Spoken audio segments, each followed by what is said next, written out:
Hello friends, I'm Rob, this is Digital Wastrel, and welcome to my Introduction to House Van Saar video. This video guide is aimed at people who are new to House Van Saar, and it's going to give you an overview of all your options and how the gang plays, and what kind of stuff to know before you get started in terms of how to build the gang physically, models, and also how to build your roster. This is also good for people who are new to NECROMUNDA in general.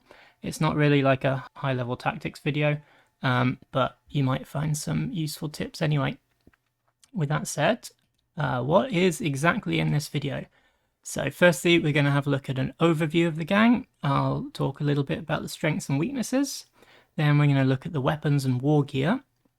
Specifically, I'm going to point out some of the strong choices and some of the narrative choices.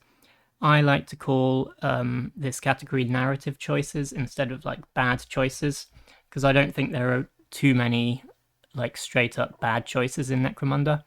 But if you can balance like the strong gameplay mechanic choices with the more kind of fun and narrative and least, less efficient choices, then that's good for getting the most flavor while still being able to actually win a game or two. Then we'll go on and have a look at the skills. As usual, there are loads and loads of skills available to your gang, so I'm not going to cover all of them, but I will pick out a few good choice skills that you might want to consider. Then I'm going to go through Van Saar's unique skill set, which is called the tech skills, and then I'm going to have a look at House Van Saar's the house mechanic, which is called Archeo Cyberteknika. So each of the house gangs have each got like a unique mechanic, like gene smithing or chem alchemy or legendary names. And for House Van Saar, it's basically like fancy bionics. So yeah, we'll have a look at how that works and if it's any good. Spoiler alert, it's not very good. Then we'll move on to like the practical parts about how to put a gang together with some roster building advice. So I'll give you some of my kind of general tips and things to think about when you're building a roster.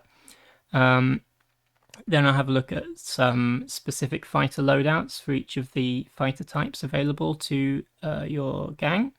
And then I'll also give some suggestions for where to go after your first few games. So if you, if you're playing a campaign and, you're very new to NECROMUNDA, you win your first game and then, you're looking at the trading posts and maybe you've got some injuries or you're not sure, what to spend your credits on. So yeah, I'll give you a few tips and help you in that situation. Then I'll briefly have a look at some hobby tips. So this is things to know when physically building your gang. So stuff to know about the miniatures, like, what kind of guns come on the sprues and all that kind of stuff. And then finally, we'll close out the video with 4 example starting gangs. So yeah, I will give a 1-box WYSIWYG gang, which is what you see is what you get. So it means that everything on the roster is represented on the physical model. And then we'll do 2 boxes and an upgrade pack. So this is the 2 different Van Saar boxes and the plastic upgrade sprue that you can buy from the Games Workshop. And then I'm going to give a gimmick list and then finally my own personal starting gang. So quick note, if you've seen any of my previous gang tactics videos, you'll know that normally I do a 1-box WYSIWYG list, and then I also do a 1-box like kit bash list, which you can make from 1 box and a few extra pieces. But most of the good options in House Van Saar come in the basic box, so you don't really need to do much kit bashing like as a starting point. So we're skipping over that, and I'm going to give you a gimmick list instead, which tries to get Van Saar to play slightly differently to the usual sit back and shoot style, to mix, potentially mix successes. Anyway, let's move on. What are the strengths of a Van Saar gang? First up, you got guns, you got more guns, and then you got even more guns. This is the shooting gang. little bit similar in playstyle to Tau in Warhammer 40,000, if you're familiar with that. Yeah, this is basically the all-in on shooting gang. You have good to great ballistic skill across the entire gang. Most of your champions and your leader are all looking at a ballistic skill of 2 up, and even the Jews have a 4 up, which is kind of average for most other gangers. You have a good int characteristic. Int isn't actually very useful, but if you encounter lots of doors and you really want to kind of, hack into terminals and stuff like that, then maybe that's useful. And I think some of the House Delac psychic powers are resisted by int. Yeah, you've got good int. It's not very useful, but enjoy having a good stat in that one anyway. Then you've also got Neotechs, who are the kind of surfboard, hoverboard Juves. Yeah, they're very strong, and they give you speed and maneuverability. So before they were introduced, you were basically just walking around with very low movement. But yeah, Neotechs give you options for actually getting around the board. I think they've got a very good brute, and the house pets the house pet is also very good. The brute is the big old kind of arachnorig thing, and the house pet are the little cyborg spider things. You've also got very strong house equipment list. Most of the equipment that's available to your gangers is very good. You don't need to rely too much on the trading post to upgrade your team. You'll have most of the good options that are going to be available to you right off the bat.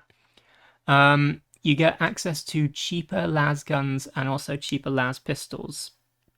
So the las guns are not quite as cheap as House Escher, but you do get las guns for 10 credits instead of 15, which most people pay.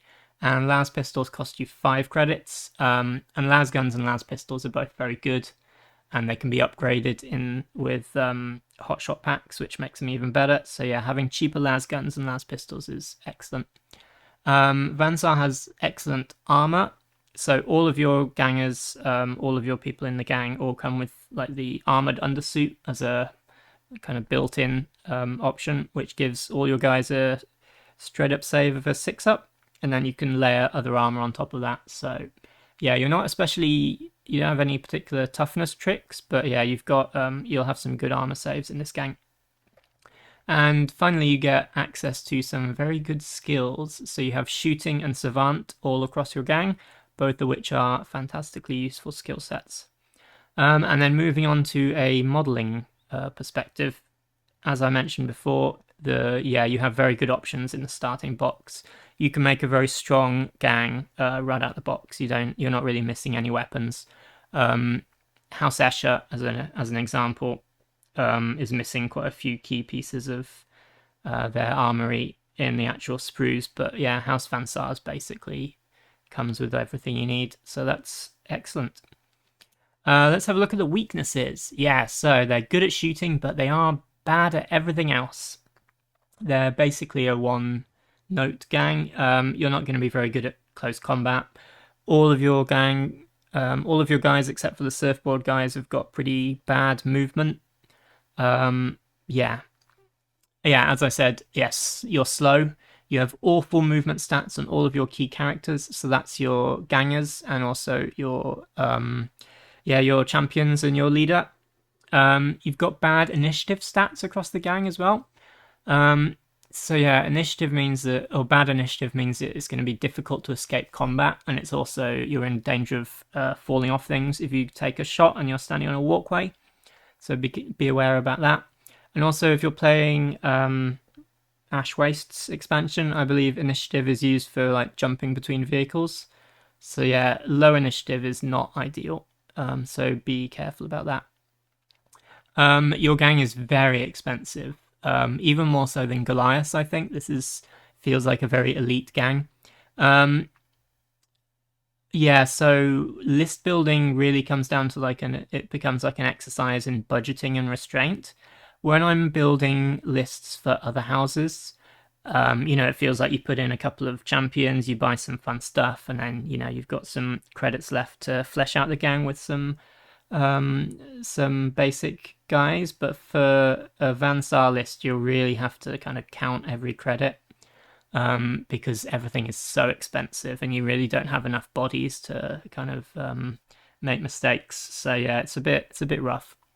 Next up, Archeo, who are the House Van Saar unique champion. They're the guys in the kind of big shouldered, kind of mini power armored suits. Yeah, they're pretty bad. They have this kind of weird unfocused design where you're not sure if they're meant to be like a close combat character or like a support character. It makes them really hard to use, and of course, like everything in the gang, they're very expensive. So yeah, it's a bit disappointing. Their unique mechanic, which is the Archeo Cyberteknika, and also their unique hangers-on and their unique skill tree are all kind of dull. Some of them are okay, they're not universally bad, but they're all kind of one note. When you look at some of the mechanics or some of the new characters that were brought in for some of the other house gangs, it let you go in different directions and kind of play with different loadouts. But yeah, pretty much everything in House Van Saar is shooting, be better at shooting, have some armor, and then just ignore everything else. So yeah, if you like a very focused gang, then that's good. But if you like a bit of variety, that can get a little bit of a problem. Moving on to the miniatures, the high-tech aesthetic might not be for everyone. So personally, I really love pretty much all the Van Saar miniatures. I love the design. I really love the kind of clean cyber high-tech style. I think it's a really cool look, and it makes them really unique in the typical kind of rusty scrap gothic look of 40k. But yeah, some people find that to be too much of a disconnect, and they don't really like them being so clean compared to the typical 40k aesthetic. So yeah, it might not be for everybody. The Neotech surfers, yeah, they're even more so than the regular guys. They're definitely a love it or hate it design. I really like them, and yeah, personally, I think if you put them down, if you model them so they're a lot closer to the ground, so they're not like waving around in the sky, they look a lot cooler. But yeah, a lot of people really don't like the surfboard, so if you don't, then yeah, that's a negative point. Yeah, all of the guns and the Van Saar guns and stuff are a lot smaller, and they have kind of unique design. So it makes them a little bit harder to kit bash than other factions. As an example, your House Goliath gang is really easy to kit bash because they can basically hold Space Marine weapons and, all kinds of stuff. Even some Orc parts can look okay on a House Van Saar guy. But yeah, you're really kind of limited in which weapons look good on the Van Saar. Maybe you don't really care about that and you don't mind slightly oversized weaponry, but yeah, that's something to consider. And then finally, the kit is a little bit fiddly to build. So if you're on the internet and you're watching a YouTube video talking about build options for House Van Saar, I'm going to assume you've probably built a model or two in your time. So I reckon that you personally have got this. You don't need to worry about this kit being too fiddly. But if, your manual dexterity is not the best, and you find the modeling aspect a little bit frustrating, then yeah, it is more fiddly than stuff like the Goliaths or the Orlok, who are nice and fairly chunky. Yeah, don't let that put you off, but it is something to keep in mind. Next up, special mechanics. So neither good nor bad. These are some unique parts of a Van Saar gang. So yeah, Cyberteknika gives you unique improved bionic bits.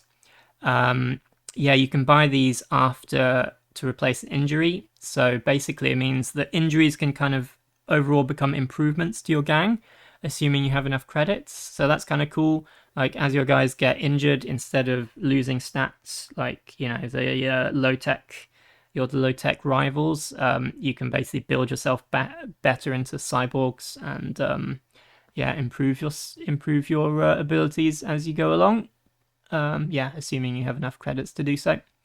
You also get access to unique laser versions of auto guns, auto pistols, and shotguns. I'm talking about las carbines, las sub carbines, and suppression lasers. I don't think they're as good as the regular ones. We'll talk about them a bit later, but you know, it's kind of fun to have like an all laser armory. That's kind of neat.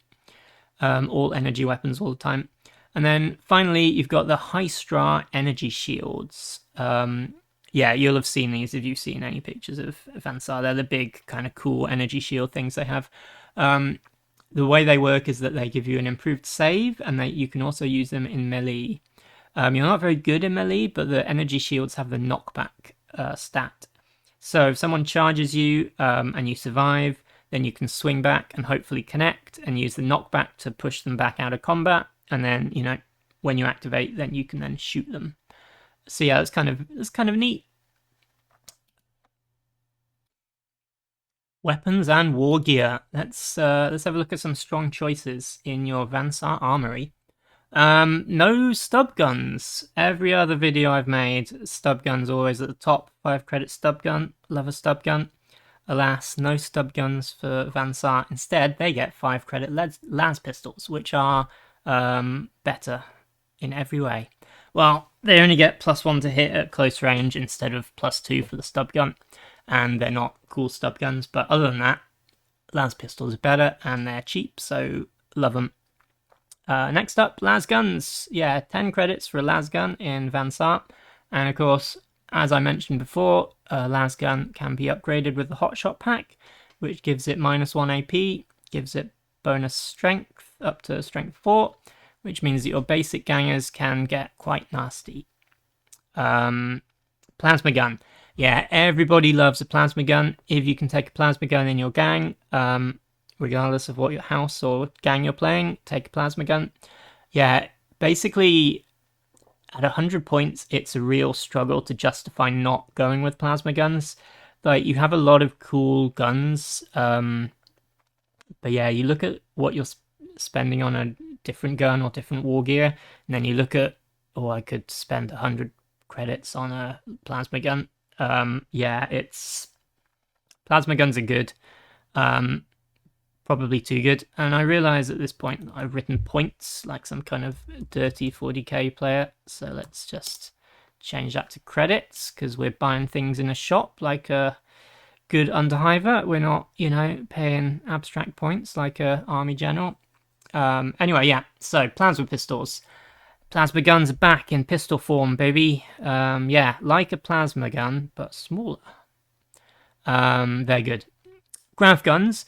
Yeah, grav guns give you a 3-inch blast and a kind of persistent effect. This gives you some control options. I feel like they're kind of a similar feel to the way that other gangs use grenade launchers. They're not as good as grenade launchers, and they're much more expensive, but they are they can do more damage. Yeah, again, like how much you're paying for a grav gun, you could just buy another plasma gun instead for cheaper. But yeah, it gives you some control options, and it's fun. Who doesn't want to, you know, crush people on the floor with gravity? Melter guns. So yeah, melter guns are a bit of a high credit gamble in other gangs, but with Vansar you've got high ballistic skill all round, so it makes them a bit more likely to hit.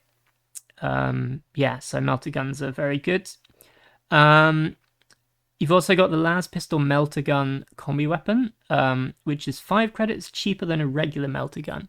So combi weapons, quite often they give you, you know, you're paying a lot for 2 guns that maybe don't work that well together.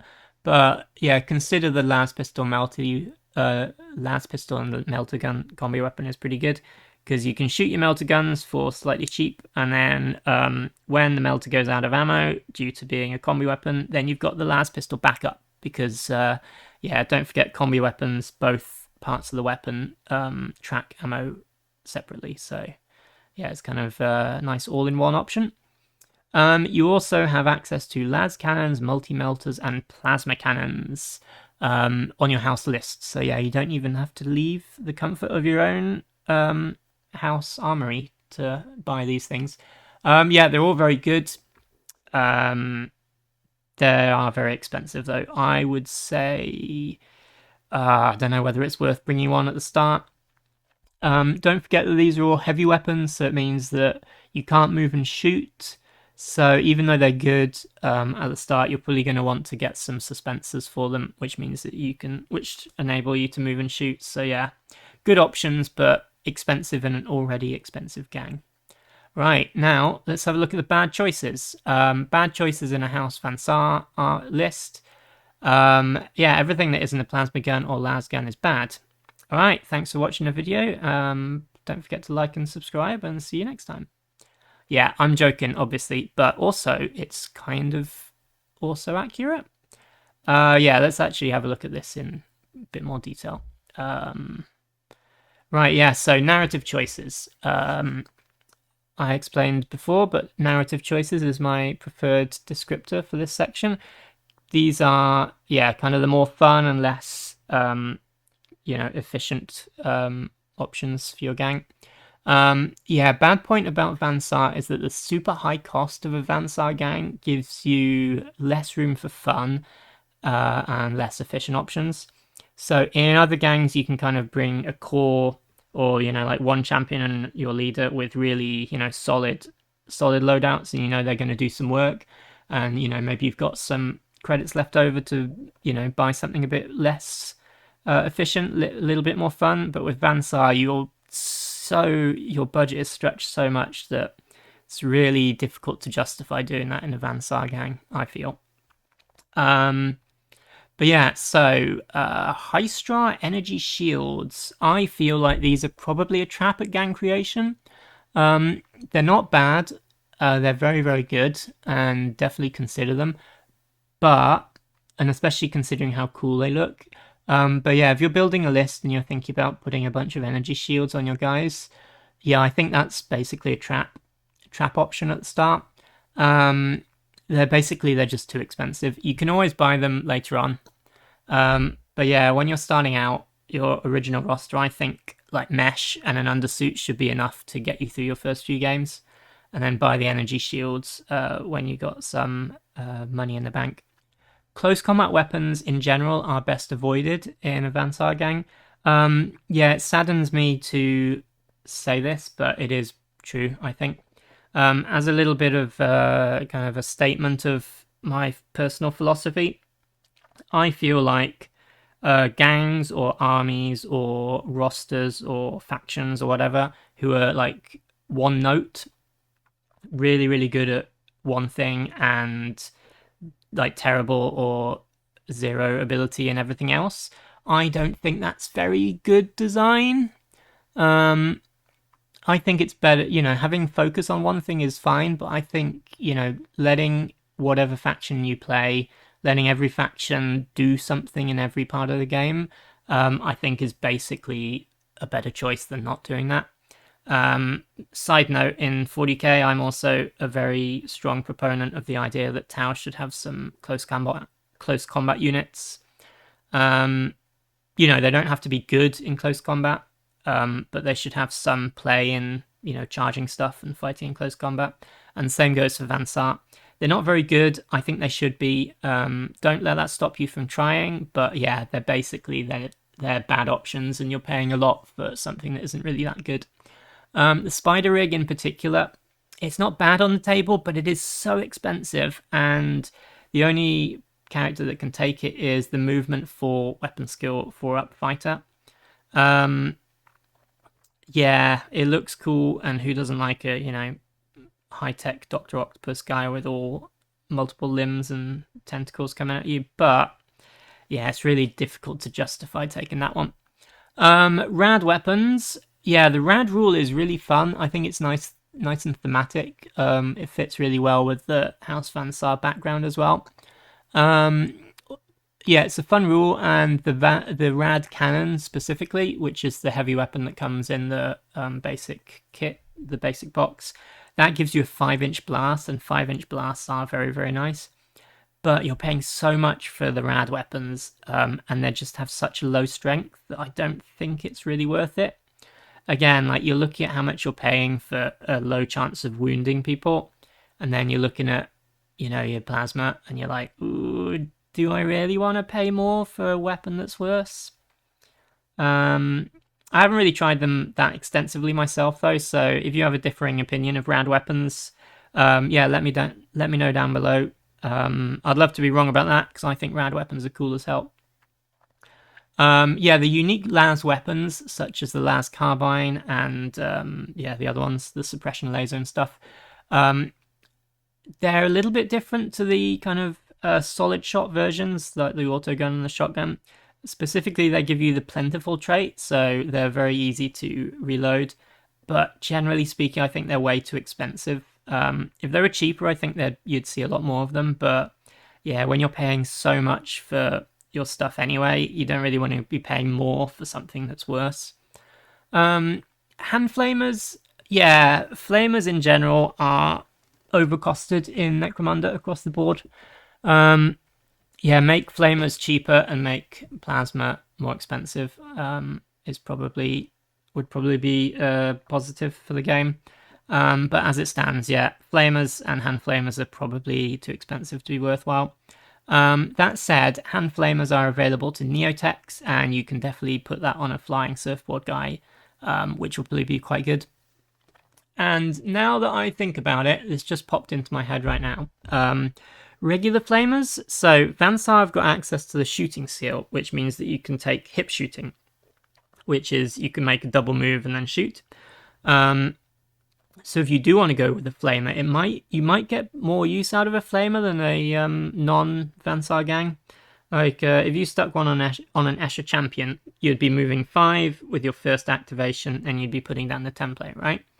But with a Vansar champion, even though you've just got a basic movement of 4, you can do the double move with hip shooting, so you've got like an 8-inch movement, and then you can put down the template. So yeah, you might get away with flamers. Give it a go, see if it works. Onto the skills. So we've got the Prime, Vansar Prime, who is your leader, who has access to shooting, savant, and leadership.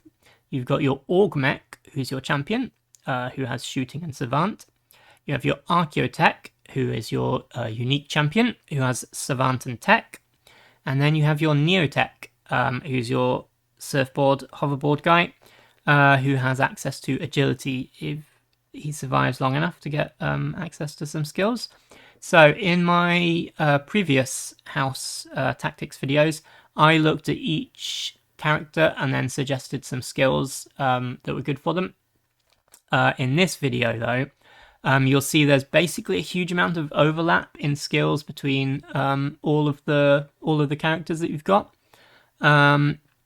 and also the stats and weapons available are also very similar. Like, you don't have a close combat guy, you don't have a close combat skill tree, so I'm going to lump them in. I'm going to talk about each skill set individually instead of dividing it up by characters. So with that said, let's have a look at some shooting. So shooting skills are available to your Prime and your Augmech, Augmech being your basic champion. So most of them are good, but my picks are fast shot. So this is a good choice for longer range guns like plasma gun. Fast shot changes shoot basic to shoot simple, which means that you can shoot twice, once per activation. Yeah, shooting twice with a plasma gun is very good. Gunfighter. Gunfighter means that you can use 2 pistols or 2 sidearm weapons, and you can fire both of them at different targets without taking a ballistic skill penalty. Yeah, gunfighters are really cool. I think every gang should have at least one guy with 2 pistols because, you're playing Necromunda and you want some 2-pistol gunfighting action. So yeah, go for it. And then finally, hip shooting. Personally, I think this is like my key skill for Vansar. Vansar have an awful move, but yeah, taking this skill gives you a bit of mobility. If you don't want to just play a sit back and shoot gun line, yeah, look at hip shooting. You also have a really good native ballistic skill, so that makes the penalty to hit a little bit easier to stomach. Yeah, if you don't know that hip shooting means that you can make a double move and then shoot, but the shooting is -1 to hit. But when you're starting at a 2-up to hit anyway with Van Saar, and especially if the movement can get you into close range, which maybe give you a bonus to hit anyway, if you can move into short range, then yeah, that part isn't actually too bad. So yeah, this is a really good choice if you want to take any template or blast weapons, such as the grav gun, which is relatively short range. And also, yeah, anything with a short range like a melt gun, this is a good skill for that. Yeah, I like hip shooting. I recommend it. Next, Savant skills. These are available to your Prime, your Augmech, and your Archeo Tech. Savant skills are very, very good, and usually they are aimed at doing stuff out of combat. They're kind of like helping out your gang and, doing maintenance and filling in spreadsheets. Is that a Savant skill? Working Excel and, counting bullets? Might be, who knows. Anyway, yeah, Fixer is the standout skill for the Savant set. Fixer gives you an extra D3 times 10 credits at the end of each battle. It's really, really good. Fixer is good. And yeah, Van Saar are expensive, so any extra income helps. You're strapped for cash at the start because, putting together your roster, and then any expansion that you want to do, buy new characters, new basic guys, you're spending so much. So having more of an income is recommended. Next up, Munitioneer. You're going to have a lot of plasma guns and other weapons with the scarce trait. So yeah, Munitioneer is very useful to keep you shooting. I would recommend taking one or both of these. Shooting skills are really cool, but I think these two are really, really useful for kind of making your gang work, okay? Yeah, as you can see, these are available on all of your champions and your leader, so it's kind of down to personal preference, who gets the shooting skill and who gets the kind of more passive skill. Yeah, let your narrative decide that for yourself.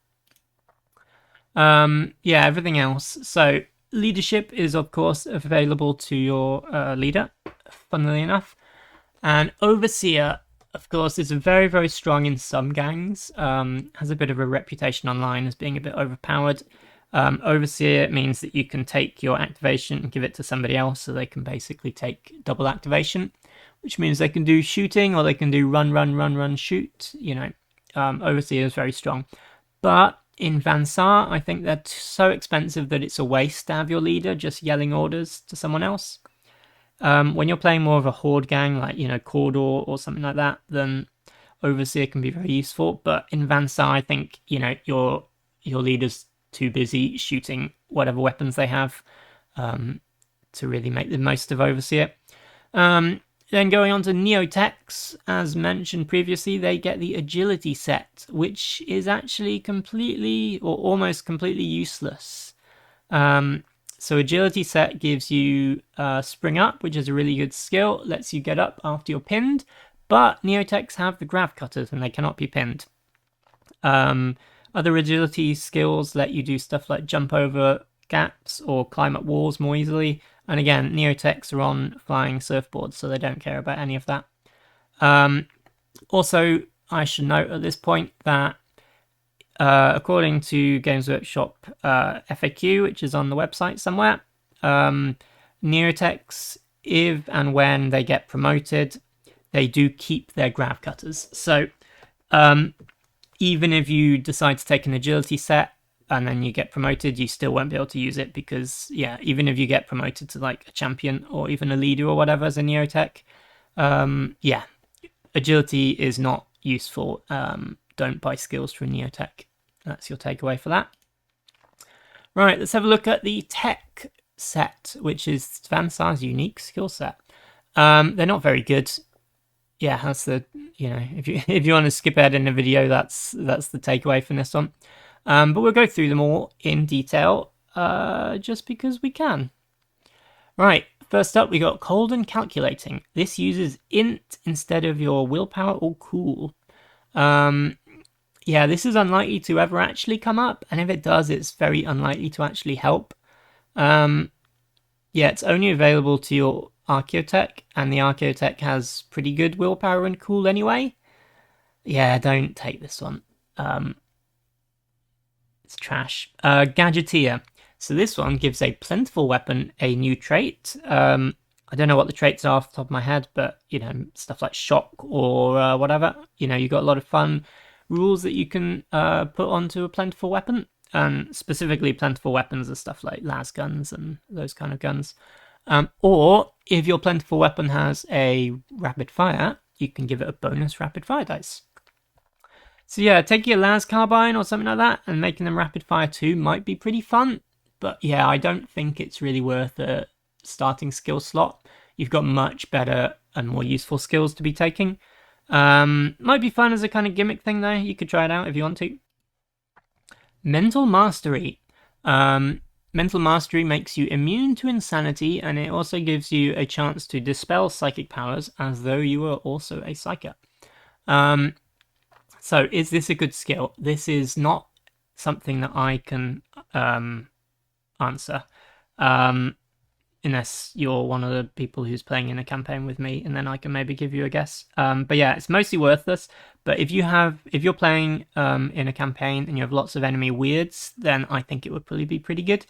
Especially if you're playing against Helot cults or like outcast gangs who have very easy access to put the insanity condition on you. In that case, I think it would be very, very good and probably worth considering. But if you don't have that kind of enemy, then it's completely trash. Right, Photonic Engineer, +1 strength and unstable for your own las weapons. Only your own weapons. Only your own las weapons. If you could do it for other las weapons, like in the gang, that might be quite cool, and it might give the Archeotech kind of like a support engineer role. But it's only for his own las weapons. Yeah, it's bad. Why would you take a skill to make your weapon unstable? I mean, it's kind of funny, but just take a plasma gun and use it on Maximal. At least that's good. Yeah, just buy a hot shock pack. Don't take Photonic Engineer. It's bad. Radphaged. This makes you stronger against toxin and gas, and it gives rad weapons a chance to heal you. It also makes you glow in the dark, so if you're in a pitch black environment, people can target you because you glow in the dark because you're radioactive. Yeah, this is really fun. I think this is a really good narrative skill, and yeah, if you do want to try like the Archeotech rad gun, whichever rad gun they come with, it might be quite a fun one to go for. And yeah, if you fight a lot of Escher or Delac also have toxin weapons, and might be alright, but it's, yeah, generally speaking, from like an efficiency or like actually winning games point of view, you're better off just being better at shooting them. Like, you could be slightly better at resisting toxin, or you could just like shoot the person with the toxic weapon. Yeah, gets points for being narratively fun though. Finally, we've got Weaponsmith. So this means that the fighter's weapons lose the scarce trait. Probably not that good for a starting gang, but it might be good to pick up later on if you have an Archeotech and you want to give them either a melter or plasma weapon. I think this one has kind of a good use mid-game once you start getting credits and buying more extravagant fighters, but it's probably not worth taking at the start. Right, let's have a look at Archeo Cyberteknika, which is not something you want to say 5 times quickly.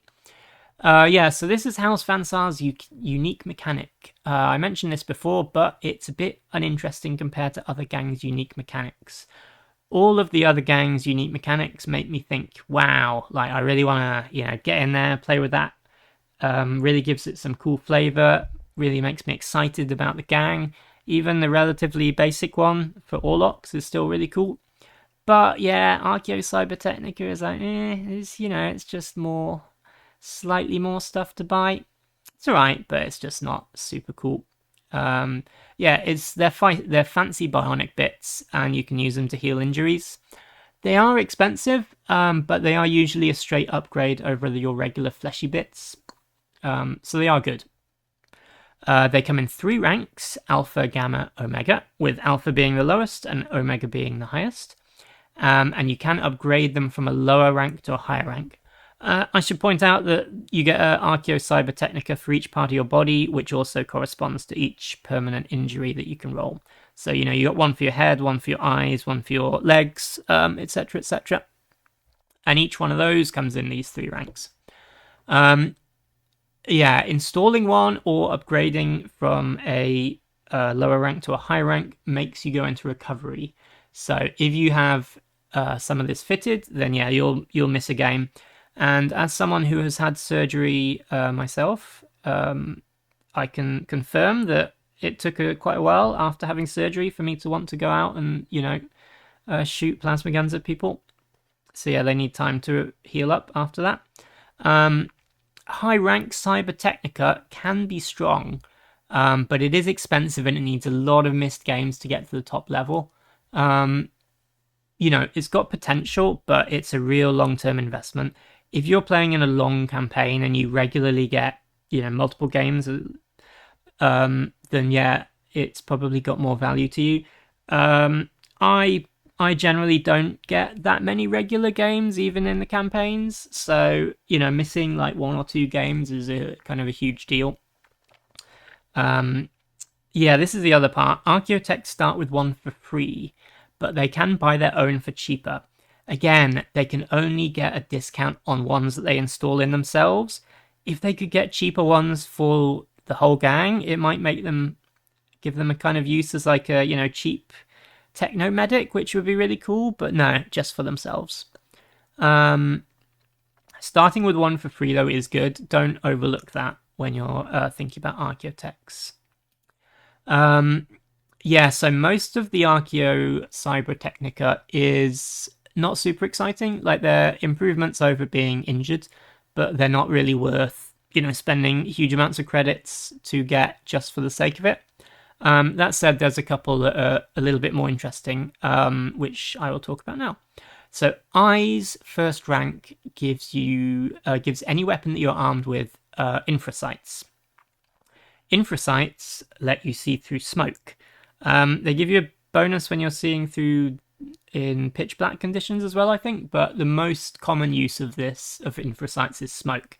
If you've seen any of my other videos or like any other NECROMUNDA tactics videos, you'll hear, smoke grenades, grenade launcher with smoke grenades, get them, love them, smoke grenades everywhere.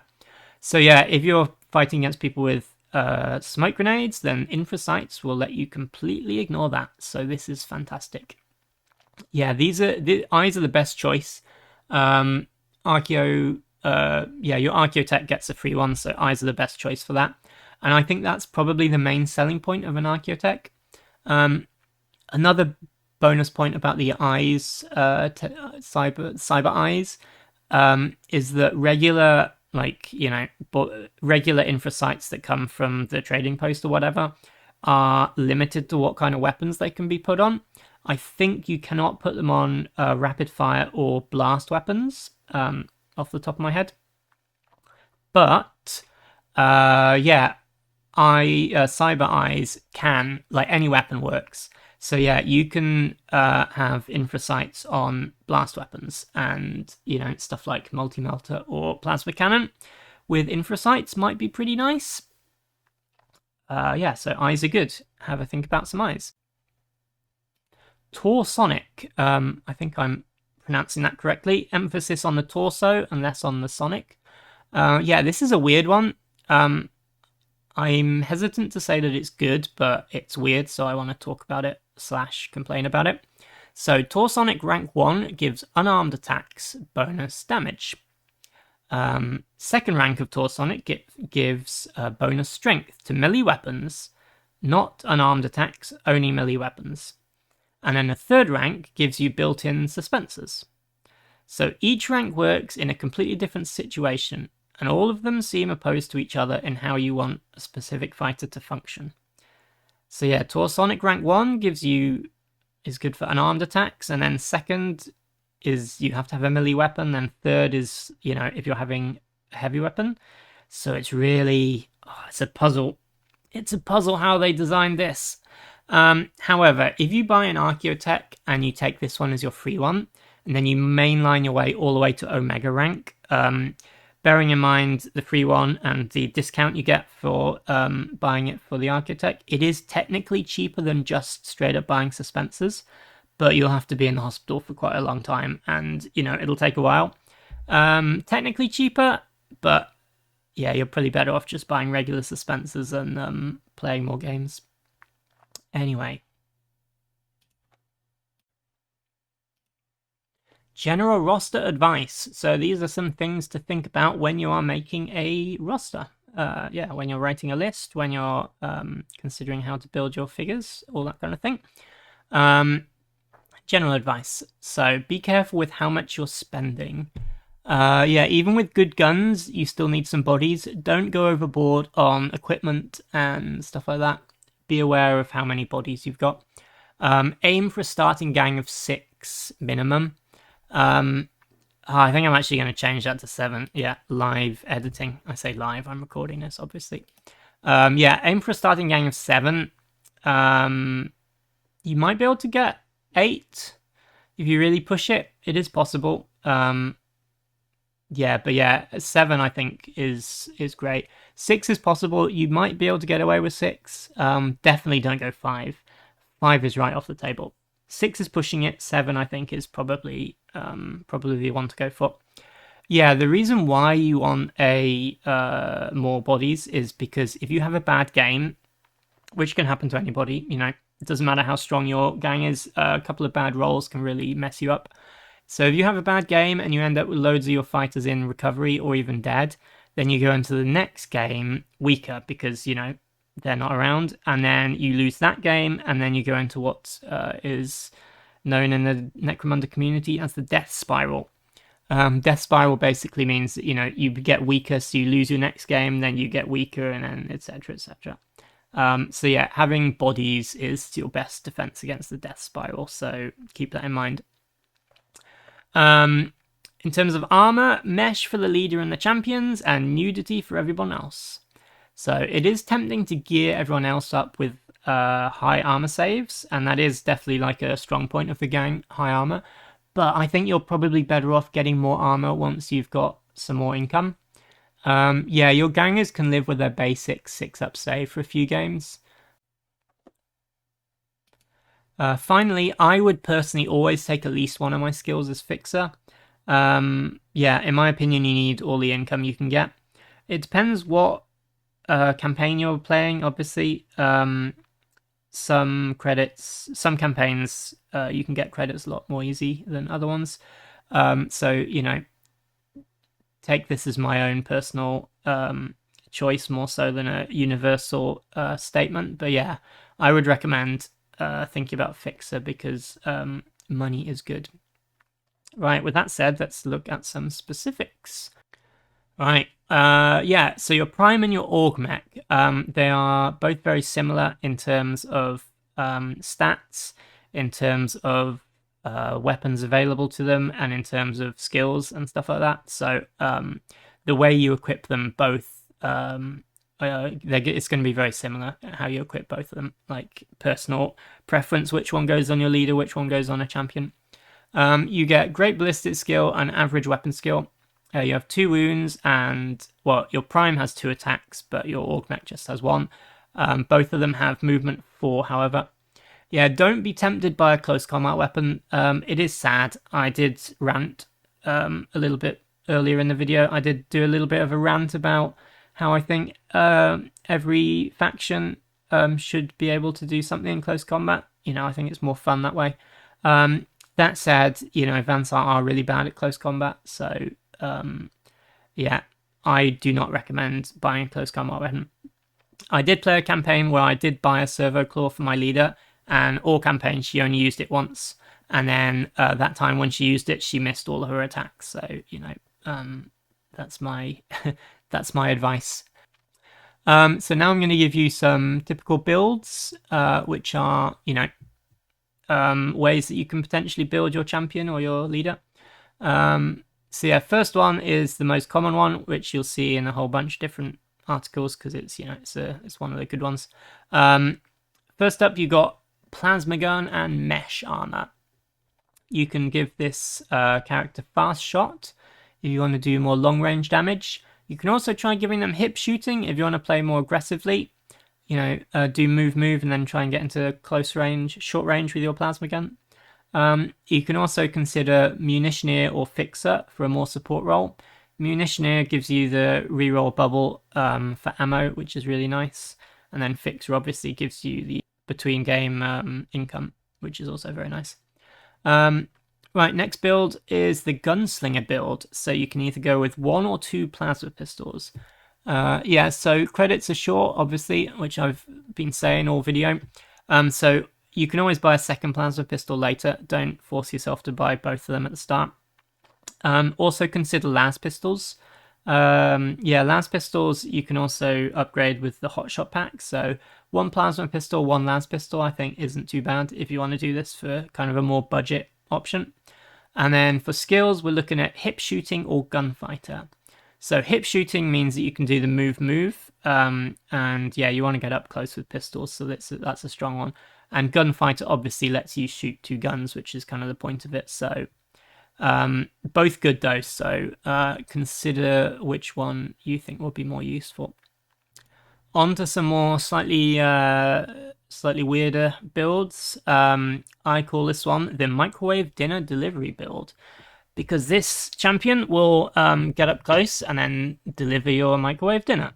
And in this case, you personally are the dinner to be microwaved. In case you don't get what I'm talking about, melter guns in the background like shoot radiation to melt you, I think. I hope that's true, otherwise this is even more weird than otherwise. Anyway, yeah, you take either a melter gun or you take the las melter combi pistol, whichever you prefer. And then you can also give this character an energy shield, and again, consider buying the energy shield a bit later if you're short on credits at the start. Energy shield is good for this character because they're going to be getting up close, so they're going to be taking more hits than your standing at the back characters. You can also take hip shooting, take hip shooting as your skill because you're doing your move and your shoots. So run towards them and shoot them with a melter gun.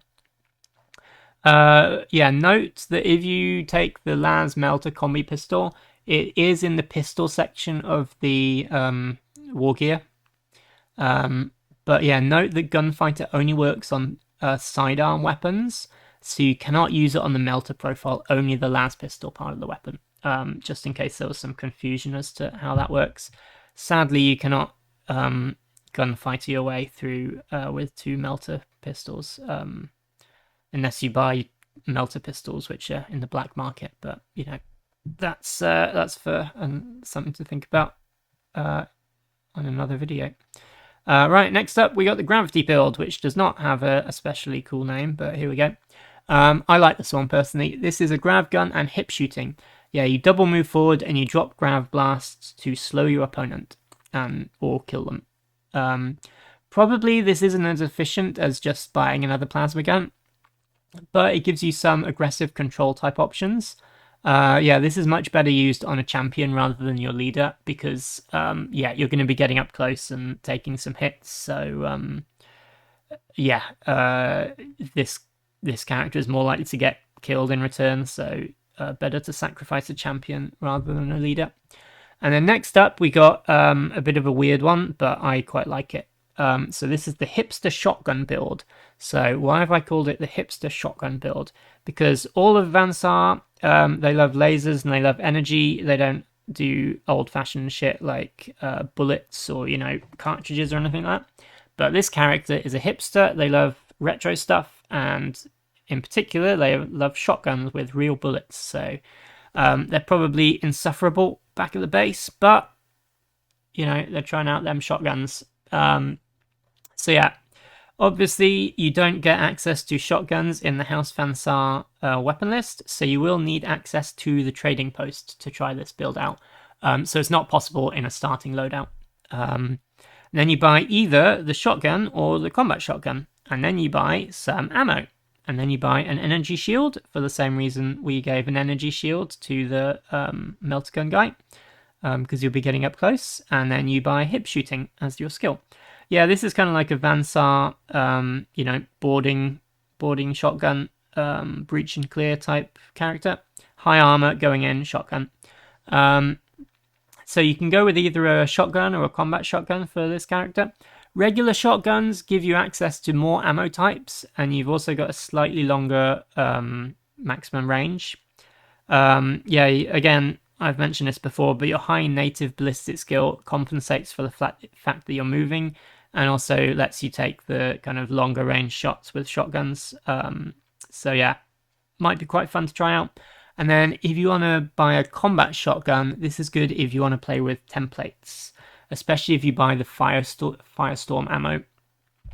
Yeah, if you're thinking about buying an actual flamer, and you can wait until you can visit the trading post, then I think this is probably a better way to do it. If you want to mess around with templates and setting people on fire, I'd probably recommend getting yourself a combat shotgun and the Firestorm ammo, rather than just buying a basic melter gun. But your particular mileage may vary. Right, that's your prime and your champion done. Archeo Tech. Oh boy, yeah, this guy is up there with harpoon launchers for most disappointing thing in Necromunda for me, which is very sad. If you see my Orlock video, you'll know that I was very sad that harpoon launchers are not as good as they could be. Harpoon launchers are really cool and they should be great. And yeah, this guy is also in that category. He looks cool. I think the model is amazing. I love the idea of this kind of weird Archeo Tech technology wizard with, cool techno arms and all kinds of weird technology strapped to him. But yeah, he's just a weird character. So yeah, let's have a look at him. He's got no long-range weapons or heavy weapons on his equipment list.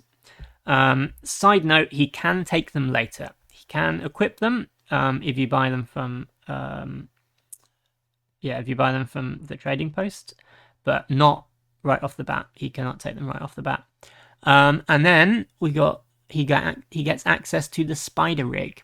So the Spider Rig is a big, expensive close combat weapon. So no long-range weapons and access to the Spider Rig. So we think he's probably meant to be a close combat character.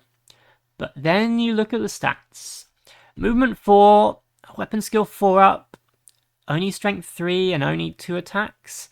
Yeah, just makes him a mediocre close combat character. And also, this is the most mystifying part of all, he's the one guy in the entire list who doesn't get access to the energy shield. So the energy shield, obviously, is good in close combat. It's a close combat armor shield thing, but he can't take it. It's mystifying. I have no idea why they left that off. And it's not even a modeling thing, because he comes in a box with the surfboard guys, and the surfboard guys, you got 4 energy shields in that box, so there's no reason why he shouldn't have an energy shield. It's madness. Anyway, yeah, he gets free Cyberteknika, 1 piece for free. And yeah, as I just said, he gets access to all weapons from the trading post. So you can equip him with whatever you want after you go shopping. And yeah, I got this far in writing the guide, and I forgot about rad weapons. And you should also forget about them. They're not very good. Right, yeah, so if you do want to run him, here's a couple of ideas. So yeah, I spent a lot of this video saying close combat is bad for Van Saar, don't do close combat. But this build is called the I'm going to try close combat anyway build. And you know what? It might not work, but I salute your will to try. Don't let numbers get in the way of your dreams. Just got to roll really good dice and then you'll be fine, right? Anyway, yeah, this is how it works. You give him the Spider Rig, you give him mesh, you give him a plasma pistol, then you go in and you edit plasma pistol. Yeah, Spider Rig Mesh Plasma Pistol. You give them the Munitioneer or the Fixer skill. So yeah, you move him up, maybe alongside a hip shooting champion.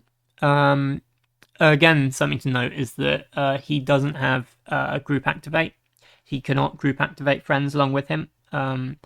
So yeah, if you have him hanging out with a hip shooting champion, then he can kind of group activate with the champion. And then your main goal with him is to basically just plasma pistol people. You got the decent, you got the really good ballistic skill, and plasma pistols are good, so you can do that. And then I recommend charging with the Spider Rig only when it's safe and only when you can bully weaker enemies. Don't send him in against anything super scary, but if you can pick off or isolate some character and you can, especially if he's a kind of weak ganger or something like that, then you go in, you Spider Rig, and you take him apart. Yeah, it's not awful. It's not like complete trash, but you're paying a lot for an experience which is kind of average at best. But yeah, if you want to try it, that's how I recommend trying it. And then next up, this is one I'm going to try in my next campaign. This is my I can see through time build. So first up, you don't buy him. It's a good starting point, right? Anyway, yeah. So you don't buy him in your starting roster. Save up some creds because he's really expensive, and then prepare yourself from the trading post. Right, so you give him the Archeo Cyberteknika, which, as we've covered before, gives him infosight. And you buy a mesh armor, obviously, and then you buy him a heavy weapon. Either a las cannon, a plasma cannon, or a multi-melter. Something with blast or rapid fire. As I mentioned before in the Cyberteknika part of the video, the ocular stuff lets you use the benefits of the infrasight on a blast or a rapid fire weapon. So this is kind of a nice little unique combo that you can do. And then you give him the weaponsmith skill, so it takes away the scarce trait on your weapon. And then you also buy him some suspensors for the heavy weapon. Maybe not immediately, but as soon as you can. And then you run him in a gang along with a bunch of either subtechs or neotechs with smoke grenades. Then you drop smoke and you murder people while they can't see. Yeah, drop smoke and then he can see through the smoke, and he just nukes people. Yeah, don't forget you don't get access to the shooting skill with an architect, so it might still be worse than just taking a regular champion with a heavy weapon and access to shooting skills. But it's something fun, something a little bit different. I was thinking about which heavy weapon would be the best one to go for. I think multi-melter might be quite good, because weaponsmith takes away scarce, and the ammo on multi-melter is like a 4-up. So if you do run out, or if someone plays like click on you or something like that, and forces you to go out of ammo, 4-up isn't too bad in terms of reloading. Plasma cannons are like a 5-up ammo, so if you run out of ammo, it's going to be a bit more tricky to reload that one. And yeah, las cannon is also very good and fun. Right, so that's the Archeotech. Let me know if you've tried the Archeotech and you have another idea of how to play him. Yeah, let me know. Is the rad weapon secretly really good? Let me know in the comments below. Right, so Tech is your basic ganger. He has a ballistic skill of 3-up. You give him a las gun, you give him mesh if you're feeling fancy, and then that's it. Yeah, I mean that's all there is to say. So as all gangs, one of your basic gangers can start as a specialist, and specialists for House Fan Saar get access to special and heavy weapons. However, you're probably so strapped for credits that you won't be able to afford a special weapon here alongside your leader and your champions. Yeah, it is. Let me know if you have a list where you can actually afford enough special weapons to be able to put one on the specialist as well. That might be quite fun, but I haven't figured out a way to do it myself. However, you can always give a specialist a special weapon later. So if you're going to take any techs, then always make one of them a specialist. And then, yeah, then if you get a few credits and you can afford a special weapon, then you can give him said special weapon. Right, subtech is your basic ass Juve. So subtechs are cheaper, very, very cheap compared to your regular gangers, and they have a movement of 5. Both of these factors are very valuable in the Van Saar list. Interesting to note that they can take a las gun the same as normal gangers. Their ballistic skill is 4 up, which is comparable to most other gangers' regular gangers. So yeah, one idea that you could have that I might suggest for saving some credits when you're making your roster is you could fill your roster with las gun subtechs instead of more expensive techs. Because a basic body with a las gun and a ballistic skill 4 up is, something that a lot of other gangs are just, fine with anyway. And for the price, it's kind of comparable to the basic ganger in an Escher list. So yeah, it's something to consider. I think don't write the subtext off completely. And of course, having movement 5 gives you slightly more maneuverability. But be aware though, if you do go this route and load out on cheap subtext with las guns, then they do have awful cool. So when you start taking hits and casualties, they will break easily. But yeah, it's a toss-up whether you think that's worth it or not. Neotechs, everyone's favourite surfboard gangers. Yeah, love them or hate them, it's surf time, baby. Ballistic skill 4 is not awful, same as the subtext. Yeah, I think the best way to run these guys is just give them a las gun, and then you use them to move into short range and get shots off from flanks.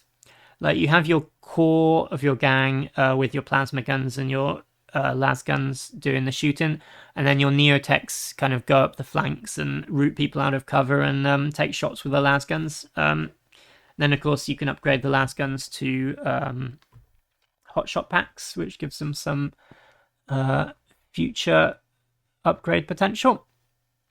So yeah, I think that's probably the best kind of standard way to run a neotech. You can give them a hand flamer, and it will set fire to enemy gangs, and maybe also set fire to real life friendships. Yeah, I think this will be very, very good, and I think if you take 1 or 2 or more of these, you might get some bad comments from enemies, from opponents. So yeah, be wary about that, but it's probably pretty good. I would say it's probably too expensive for a starting roster though. Unless you're kind of going all in on neotechs, you're probably going to be spending your credits on other weapons, but yeah, something to think about. Yeah, don't forget you can give them grenades. Photon flash grenades are very cheap, and everyone knows that blind enemies love being shot by the rest of your gang. Be great, you throw the flash grenades, enemy gets blinded, maybe the neotech gets blinded as well. Everyone's having a good laugh, and then you shoot them full of plasma from the rest of your gang. Yeah, when you're building neotechs, don't be fooled by the box art or having energy shields. This is a trick by Big Energy Shield Conspiracy to get you to waste credits. Yeah, I don't think it's worth it. They are expensive, so having a nice armor save on them is good, and they will be getting up close, but I don't think going all in on energy shields is a good choice. You could go plasma pistol and energy shield. This might be a nice loadout if you get super rich and you want to experiment with different surfboard ideas. Yeah, you can also give them power knives or shock staves and charge. This will be completely unexpected by the enemy and also probably completely ineffective. I saw someone in the comment section of a different video, I think, talking about going close combat neotechs. If you've tried it, let me know down below. Yeah, I really want to do close combat with the Van Saar gang, so any insights you have into that, drop them down below. But at the moment, I think this is a bad choice. But yeah, if I'm wrong about that, that would be good. I would love, I would love to give a power knife to a man on a surfboard and charge the enemy. Right, brutes, beasts, and hangers-on. So the unique brute that Van Saar gets is called the Arachnerig. Arachnerig servo suit. Yeah, this is really good. It gives you good shooting and a decent close combat threat. In my opinion, you want to keep them cheap. Rad guns we've talked about. And yeah, I think you can give them a plasma gun, but I think it's better to give plasma guns to other people in your gang with better ballistic skill. But base, you've got all your attacks, and then you've also got the like heavy las carbine array or whatever it's called. So yeah, you can move them up, stick them in, support all of your hip shooting characters. You know, get in the way, shoot a bunch of stuff, charge if you need to, distract from all of the more dangerous plasma weapons coming in from the back. Yeah, they're cool as hell. A lot of people have converted them. Very few actually painted Arachnorigs that I can find online. But so I assume a lot of people don't like the model from Forge World. I think it's really cool. But yeah. Arachnorig Model Opinions HQ. You heard it here first. I think it's cool. Right, when we've got ambots, if you want something that's a more dedicated close combat brute, then yeah, I'd probably go with an ambot over trying to put an Arachnorig into close combat. I think ambots are really good. And then Ogryn are also available. Yeah, Ogryn just always feel a bit underwhelming compared to the house brutes and the ambots. But you know, if you want an Ogryn, take an Ogryn. Right, let's have a look at the beasts. The exotic beast of House Van Saar is the cyberarachnid. Cyberarachnid? Is that? Yeah, cyberarachnid. Big techno spider. So, the cyberarachnid has pretty trash stats, so it's not going to be doing anything by itself. However, it gives its owner fearsome, which means the enemy needs to make a willpower test to charge. And it has a strength 2 web gun. So yeah, willpower test to charge and a strength 2 web gun is definitely not guaranteed to go off. However, just the fact that there's a chance that the enemy might get webbed or might fail the willpower test to charge, it's enough to make the enemy think twice and kind of play head games before trying anything. So it's definitely worth it for the kind of psychological aspect. Yeah, different gangs have got different willpower characteristics. Yeah, shocking insight, I know. Funnily enough, Goliaths all around have got pretty bad willpower. So yeah, if you're having trouble with Goliaths coming at you, then it'll be even stronger. But yeah, generally speaking, I think characters are going to be close combat characters who are going to be charging you probably have a good enough willpower to pass the willpower test, but just the chance that they might fail is kind of enough to throw a wrench in the enemy plans. But yeah, anyway, so I think cyberarachnids are very good. However, they are toughness 2, so keep them well hidden. I think probably grenade launchers are going to mess these guys up, and if the enemy has any kind of blast or indirect kind of weapons like that, then yeah, they're going to be targeting your spider. So be aware and be careful with positioning.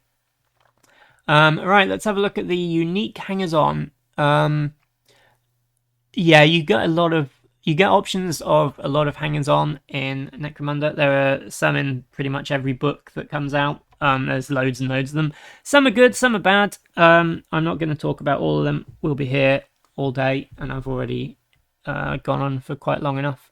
So we'll just have a look at the specific Van Saar hangers-on. So first up, you've got the Cogitator Core Servitor. He costs 100 credits, and he is hyper-situational. I don't like him. I'd rather spend 100 credits on, like a plasma gun. It's the theme of Van Saar. Why would you do anything other than buy another plasma gun? It's their gift and their curse. But yeah, anyway, Cogitator Core Servitor. I don't know if you like the look of him. He's really good at giving you like traps and stuff if you're playing defender. So he might be fun, but yeah, hyper situational. I wouldn't recommend him unless you have a specific use in mind.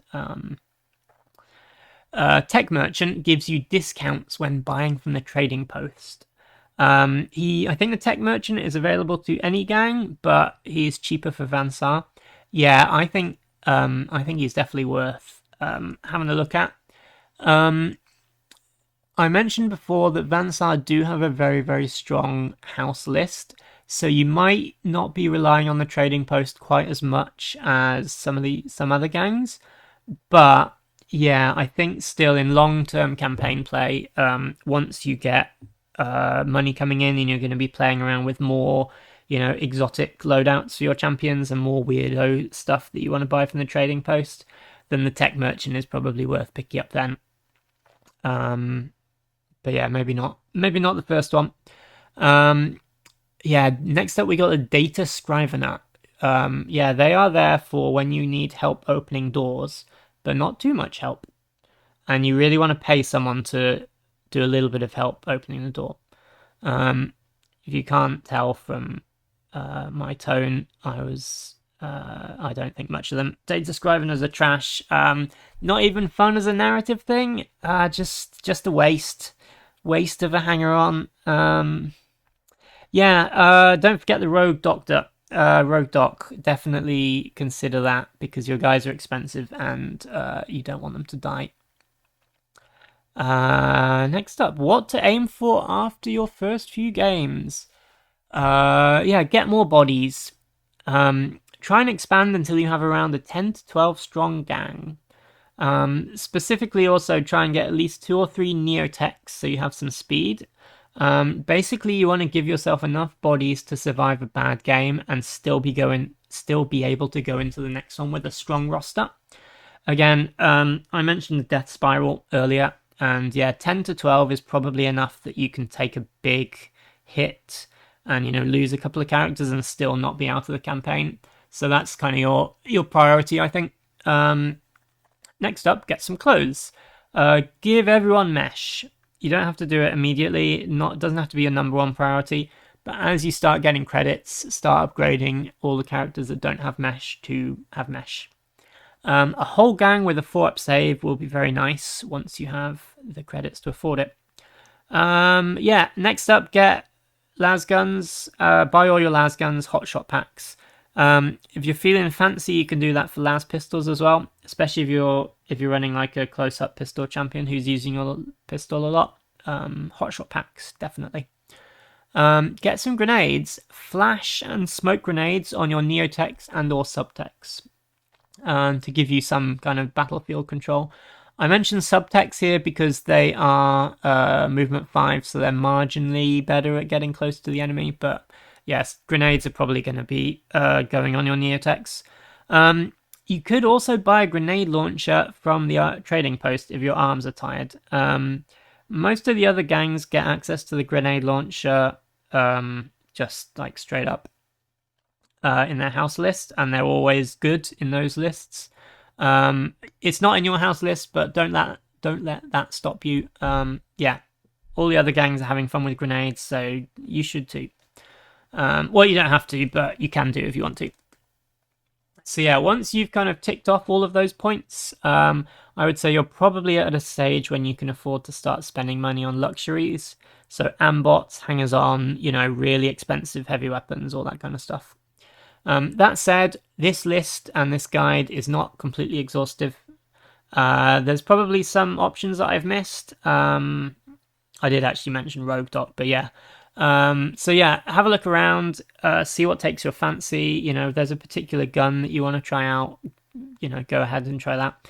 The number one thing to keep in mind is to have fun. Necromunda is a narrative thing. You want to tell stories and have cool things to talk about after games. So yeah, take the fun option. Right, so hobby tips. So this is stuff to know about building a Vansar gang, and I'm talking about physically building the models here.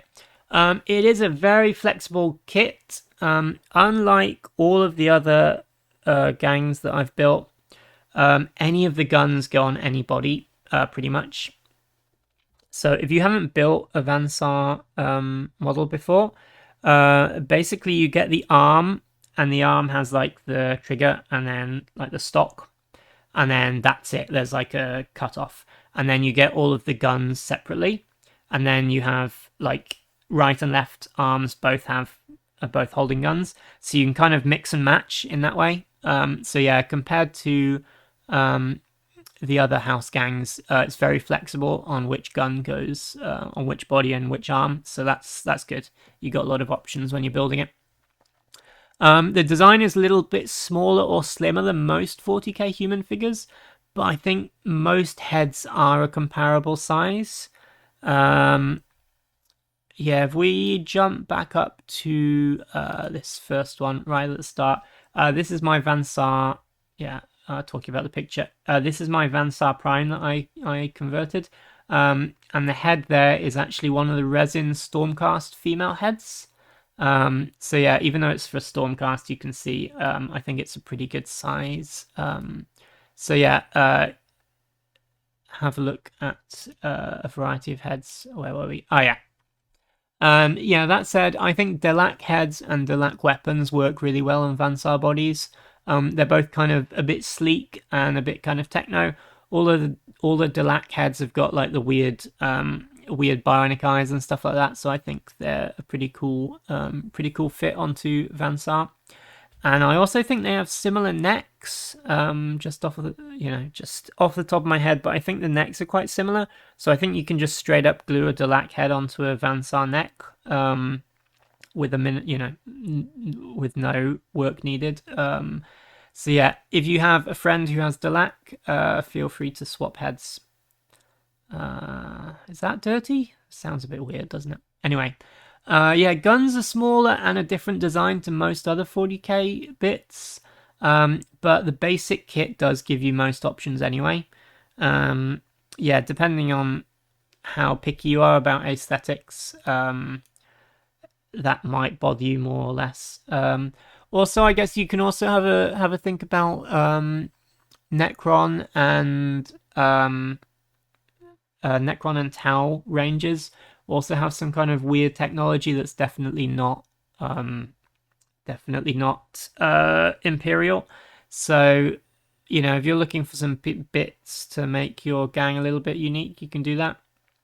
I've seen a lot of people using Adeptus Mechanicus parts on Vansar, and obviously they're both, tech factions. Personally, I think that Vansar have the sleek aesthetic, so I don't think Vansar should have like the clunky, pipes everywhere, Baroque engravings on anything. So for me, the two ranges don't really go together. But yeah, if you think they do, then definitely have a look at that range in terms of bits that you can steal from. Yeah, they look cool together. It's just not my personal taste. Right, so with that said, let's have a look at some gang rosters. This is the part of the video that everyone loves the best, I think. I have no idea, actually. Actually, yeah, why don't you let me know down below which part of this video you like the best? Is there anything you'd like me to add on that I did not so far talk about? Alright, I'll stop stalling and I'll give you some lists. This is a one-box WYSIWYG gang. If you are not aware, WYSIWYG means what you see is what you get. And that means that everything written down on the list is represented on the model. And yeah, this is all something you can build from a single box. So one box will let you build this. And yeah, I made the list, and then I checked on Goonhammer, and their suggested one box WYSIWYG gang is exactly the same. And I swear to you that was completely accidental. I heard somebody say at some point, I forget who, but I feel like I read somewhere that Saar is a house that kind of only has one good list. And if so, that's probably accurate. So yeah, most Saar lists are probably going to look quite similar. Anyway, so we got Prime, who has got a plasma gun and a las pistol because I had 5 credits left over, and mesh armor. And Prime has got fast shot, so sits at the back, shoots twice with a plasma gun, runs out of ammo with the plasma gun, switches to las pistol. Then we got an Org Mech with a plasma gun, mesh armor, and munitioneer. So sits back and shoots with the plasma gun. Has a nice ammo check reroll aura to hopefully keep them firing. Then we got an Org Mech with 2 plasma pistols, mesh armor, and then hip shooting. I went with hip shooting over gunslinger here because you've already got a good ballistic skill, so taking the penalty for shooting 2 pistols isn't too horrible. And the idea is you do hip shooting because you want to move up as fast as you can, and just get some movement into the gang, so it's not all just sit back and shoot. And then we've got then we got 4 techs with las guns, and that's it. It's 1,000 credits. It's good. It's pretty good. It'll probably win you some games. It does what Saar does. It shoots. There's a marginal amount of moving. Right, so next up, we got both boxes and the upgrade pack gang. So this is assuming you buy the basic Saar gang box, and then you buy the champion and prospect box with the surfboards in. And then you also buy the GW upgrade sprue with all the plastic guns in. And if you have all of that, you can make this gang. So we've got a Prime with a plasma gun and mesh armor, and this time munitioneer. So yeah, this time the Prime's going to be having the ammo aura. Then we've got an Org Mech with a melter gun, a las pistol as a backup, and mesh armor and hip shooting. So the Org Mech's going to be doing the move shoot. Then we've got an Org Mech with a plasma pistol, a las pistol, mesh armor, and gunslinger. So moving up and doing the double pistols. If you do this list and you start winning some games, something to do after your first few games would be either buy your Org Mech a second plasma pistol, or stick with the las pistol and buy the las pistol a hot shot pack. And then also maybe save up your XP and try and bump up your shooting for this character. Anyway, yeah, then we got 2 Neotechs, so that's the surfboard guys with las guns, so they can move around, get some more shots off. And then we got 2 basic techs who also have las guns. Yeah, I think between these 2 lists, that's probably the bones of most competent Saar lists. So, having said that, let's have a look at something that's probably not very good, but might be something different. Yeah, welcome to the Archeo techs are cool, and I want to fight in close combat anyway gang list. Something a bit different. So, we have got a Prime with a plasma gun. Ooh, plasma gun again. Mesh armor, and this time a servo claw. And fixer for those sweet credits. Servo claw, just in case someone gets close, then you can, weakly swipe at them or punch them in the face.